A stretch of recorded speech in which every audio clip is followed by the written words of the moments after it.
Hi everyone, welcome to my new cooking video. আজকে আমি ছোলা বুট দিয়ে একটা নতুন রেসিপি তোমাদের সাথে শেয়ার করব।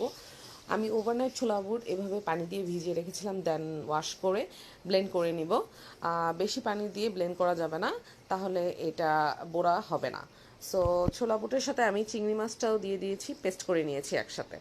সবাই রোজার মধ্যে এই ছোলা বুটের রেসিপিটা শেয়ার করো অনেক ধরনের ভাবে, বাট এটা দিয়ে যে বোড়া হয় এত মজার সেটা হয়তো অনেকেরই জানা নাই। দ্যাটস ওয়াই আমি আজকে তোমাদের সাথে এই রেসিপিটা শেয়ার করছি। সো আমি এভাবেই এরকম এয়ারটাইট বক্সে ডিপ ফ্রিজে রেখে দিই, যখন মন চায় এই বোড়াটা বানিয়ে ভাতের সাথে খেতে খুবই টেস্টি লাগে।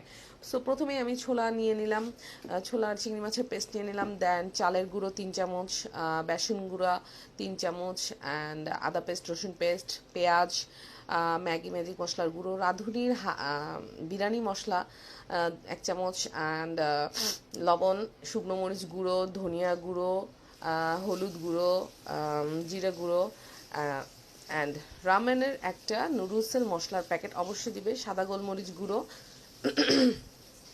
অ্যান্ড সোডা 1 চামচ, অ্যান্ড কর্নফ্লাওয়ার সব দিয়ে ভালো মতো মাখিয়ে নিতে হবে। কাঁচামরিচ পরিমাণ মতো তোমার যতটুকু মন চায় তোমাদের দিয়ে ভালো মতো মাখা মাখা করে আমি এখন গরম সরিষার তেল দিয়েও ভাজতে পারো বা সয়াবিন তেল দিয়েও ভাজতে পারো।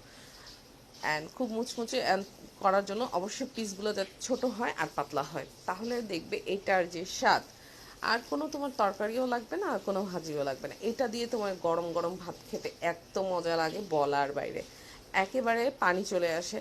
যতক্ষণ পর্যন্ত তোমরা এটা না ট্রাই করবে আমি বলবো যে খুব খারাপ করতেছো। অবশ্যই ট্রাই করবে, আর আমার পেজে ভিউ করে এসো, ভালো মতো লাইক দিয়ে দিও, আর প্লিজ আমাকে সাপোর্ট করো। Thank you.